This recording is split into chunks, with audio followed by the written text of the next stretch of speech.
আমরা এই মুহূর্তে দাঁড়িয়ে আছি আশুলিয়ার শ্রীপুর স্ট্যান্ড বাস স্ট্যান্ডে।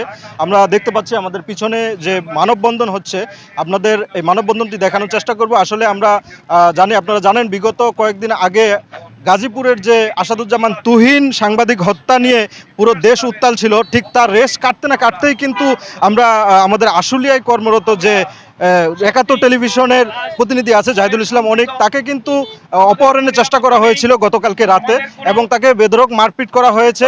তবে স্থানীয়দের ইয়াতে খুব দ্রুত পদক্ষেপে কিন্তু সেই জাহিদুল ইসলাম অনিককে কিন্তু উদ্ধার করে হাসপাতালে নেওয়া হয়েছে। তারই প্রতিবাদে আজকে আমাদের আশুলিয়ার শ্রীপুরে কিন্তু মানববন্ধন অনুষ্ঠিত হয়েছে। আমরা জানবো আজকে এই মানববন্ধনে যারা উপস্থিত হয়েছেন এবং মানববন্ধনে যারা নেতৃত্ব দিচ্ছেন আমাদের সিনিয়র সাংবাদিক মোহাম্মদ হান্নান ভাই। আমরা হান্নান ভাইয়ের কাছ থেকে জানবো আসলে এই সাংবাদিক নির্যাতন আসলে কেন হচ্ছে বা কি কারণে হচ্ছে বা তার প্রতিবাদে আমরা কি কি পদক্ষেপ নিতে পারি।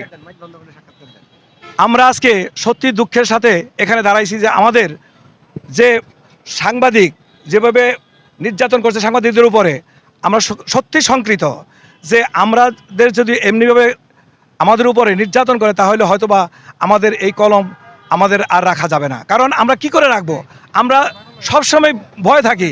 আমরা যদি একটা সন্ত্রাসীর বিরুদ্ধে, চাঁদাবাজির বিরুদ্ধে আমরা নিউজ করতে যাই, ছবি তুলতে যাই, তখন আমরা গুম, খুন, অপহরণ হইতেই আছি। কাজেই আমরা আমাদের মাননীয় প্রধান উপদেষ্টা ডক্টর ইউনূস সাহেবকে বলবো যে আপনি আমাদের একটু নিরাপত্তা দেন, আমরা যাতে এই গুম খুনের শিকার না হই এমন একটা নিশ্চয়তা আমাদেরকে দেন এবং আমাদের একটু নিরাপত্তা দেন। আর যারা এই সমস্ত গুম খুন করছে, চাঁদাবাজি করছে, এদেরকে আপনি যত তাড়াতাড়ি সম্ভব আপনি এদেরকে আইনের আওতায় নিয়ে দৃষ্টান্তমূলক বিচার করেন। তবে সুপ্রিয় দর্শক, যেমনটি শুনছিলেন যে আসলে এখানে যারা সংবাদকর্মী আছে এবং যারা সিনিয়র সংবাদকর্মী তারা চাচ্ছেন যে আসলে আগামীতে যেন এরকম আর কোনো রকম কোনো সাংবাদিকের উপর নির্যাতন না হয় এবং সেই আমাদের যে প্রধান উপদেষ্টা ডক্টর ইউনূস আছে তাকে কিন্তু সুদৃষ্টি দেওয়ার জন্য তারা অনুরোধ করছেন। এবং যদি আগামীতে এরকমভাবে সাংবাদিক নির্যাতন হয় তাহলে সাংবাদিকরা অবশ্যই তাদের পেশাগত দায়িত্ব থেকে অব্যাহতি দিবে এবং কি তারা এটা বলছে যে তাদের উপর কিন্তু শঙ্কা থেকেই যায় প্রায় সময়। আমরা জানি বিগত দিনে তারা কিন্তু এখানে উল্লেখ করেছেন যে বিগত দিনে যে স্বৈরাচার সরকার ছিল সেই স্বৈরাচার সরকারের আমলে কিন্তু যে প্রশাসন, সেই প্রশাসনের দ্বারাও কিন্তু অনেক নির্যাতন, হামলা মামলার শিকার হয়েছি।